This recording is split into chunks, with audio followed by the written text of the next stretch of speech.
ब्राह्मणों में एकता, सिंह का सोना और सांप का डरना, ये तीनों जो है सो घातक कहा गया है।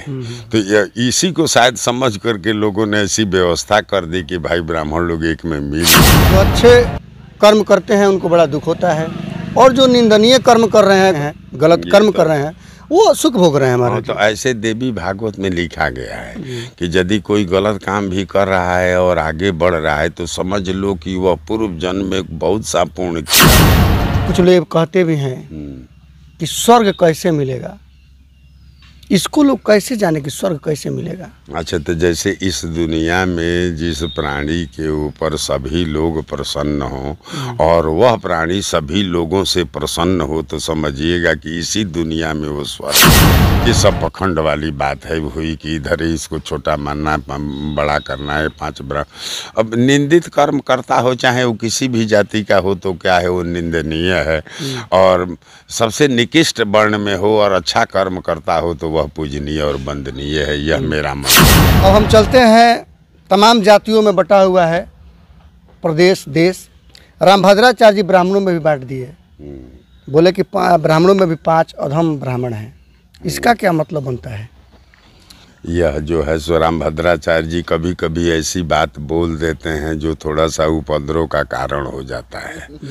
तो ऐसे अनादिये काल से आप सुने होंगे कि 3 और 13 में इसको बांटा गया, ब्राह्मणों को। अच्छा। ये गर्ग, गौतम, सांडिल, इनको 3 कहा गया, और इसके बाद और जो गोत्र वाले हैं उन लोगों को 13 कहा गया।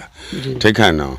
लेकिन जानते हैं जी, इन लोगों में कानून भी एक जगह कहीं लिखा हुआ है कि ब्राह्मणों में एकता हो जाए तो प्रलय हो जाएगी। तो इसलिए इन लोगों को छींटना भी जरूरी समझ करके लोग जी एक में नहीं मिल पाए। और नहीं तो ब्राह्मणों में एकता, सिंह का सोना और सांप का डरना, ये तीनों जो है सो घातक कहा गया है। तो इसी को शायद समझ करके लोगों ने ऐसी व्यवस्था कर दी कि भाई ब्राह्मण लोग एक में मिल ना पाए। बंगाली ब्राह्मण, पंजाबी ब्राह्मण, मारवाड़ी ब्राह्मण है, तो सब के पीछे छुपा हुआ शब्द है जिसका नाम है ब्राह्मण। लेकिन ये सब लगा दिया गया, ये राष्ट्रीयकरण कर दी गई कि ये लोग एक में नहीं मिले। नहीं तो अभी संसार में जो देखिएगा व्यवस्था, तो अभी ऊंचे ऊंचे पद पर यही लोग विराजमान है, इसमें पूछने का कोई। अच्छा महाराज जी, तो 3 क्यों बनाया गया और 13 क्यों बनाया गया? कोई और भी अंक बनाया जा सकता था? अंक वगैरह नहीं। अब उन लोगों के भाषा के अनुसार तो हुआ जे भाई ये 3 लोग हैं, ये लोग बड़े कहे जाएंगे और ये थोड़ा उन लोगों से छोटे कहे जाएंगे ये लोग। लेकिन गोत्रावली का जब विशेष जहाँ से गोत्रों का वर्णन किया गया है उसका नाम है गोत्रावली। तो गोत्रावली में भी इन्हीं 3 लोगों से मिलते जुलते और सब ऋषियों के वंशज सारे लोग हैं। ये सब लोग एक ही परिवार के सदस्य हुए। एक परमात्मा के बाद ही जितनी सृष्टि हुई है सब उन्हीं से निकला हुआ है, उन्हीं से निकलता है और उन्हीं में चला जाता है। ये सब पखंड वाली बात है हुई कि इधर इसको छोटा मानना, बड़ा करना है। 5 अब निंदित कर्म करता हो, चाहे वो किसी भी जाति का हो, तो क्या है वो निंदनीय है। और सबसे निकृष्ट वर्ण में हो और अच्छा कर्म करता हो तो वह पूजनीय और वंदनीय है। यह मेरा मंतव्य है। मैं जाति के पीछे नहीं दौड़ता हूँ। हाँ, कर्म के अनुसार ही यहाँ जाति की व्यवस्था की गई। अच्छा महाराज जी, बहुत से लोगों का यह मन में सवाल चलता रहता है, कुछ लोग कहते भी हैं कि स्वर्ग कैसे मिलेगा, इसको लोग कैसे जाने कि स्वर्ग कैसे मिलेगा। अच्छा, तो जैसे इस दुनिया में जिस प्राणी के ऊपर सभी लोग प्रसन्न हो और वह प्राणी सभी लोगों से प्रसन्न हो, तो समझिएगा कि इसी दुनिया में वो स्वर्ग में है। और नाना प्रकार के कष्टों से घिरा हुआ प्राणी इसी दुनिया में वो नरक भोग रहा है। तो इसी का नाम स्वर्ग नरक हुआ यहाँ देखने के लिए।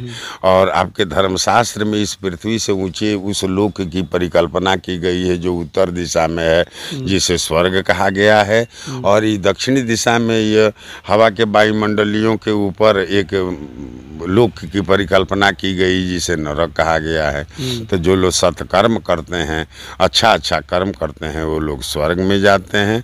और जो लोग गलत काम करते हैं, निंदनीय कर्म करते हैं, उन लोगों को नरक में जाना पड़ता है। यही आपके धर्मशास्त्र का विचार है। और ऐसे दुनिया में भी आप अनुभव कीजिएगा तो यही देखने को मिलेगा। बहुत सारी चीज़ों को देखा गया है, जो अच्छे कर्म करते हैं उनको बड़ा दुख होता है, और जो निंदनीय कर्म कर रहे हैं, गलत कर्म कर रहे हैं, वो सुख भोग रहे हैं हमारे। तो ऐसे देवी भागवत में लिखा गया है कि यदि कोई गलत काम भी कर रहा है और आगे बढ़ रहा है तो समझ लो कि वह पूर्व जन्म में बहुत सा पुण्य किया हुआ है, उस पुण्य के वजह से बढ़ रहा है। यदि वो गलत कर रहा है तो चाहे इस जन्म में भोगे चाहे अगले जन्म में भोगे, गलत का परिणाम जब भी आएगा तो गलत आएगा, ये जान लीजिएगा। इसमें कोई यदि कोई बढ़ रहा है गलत करते हुए तो एकदम जान लीजिए कि वो पूर्व जन्म में कोई अच्छा कर्म किया है जो अभी उसके साथ दे रहा है और जिससे वो आगे बढ़ रहा है। नहीं तो गलत करने से बढ़ने का कोई सवाल नहीं। ऐसे दीप जब बुझने को होता है तो उसमें लौ आ जाता है, इसलिए गलत करने वाले लोग एकदम जलते हैं और एक बार बुझ जाते हैं, मालूम पड़ता है कि इनका नाम में समाप्त हो गया। महाराज जी, मेरे चैनल से जुड़ने के लिए आपको हृदय से धन्यवाद। अब आपको चरण स्पर्श करते हैं। मंगल हो सदा मंगल हो। आपका चैनल दिन दुगुना रात चौगुना प्रगति के पथ पर रहे, मेरी शुभकामना। तो ये थे हमारे साथ भागवत कथा के प्रकांड विद्वान श्री चंद्रभान द्विवेदी उर्फ केन साहब। वीडियो कैसा लगा आपको कमेंट बॉक्स में जरूर बताइएगा। मिलते हैं किसी अगले वीडियो में। धन्यवाद।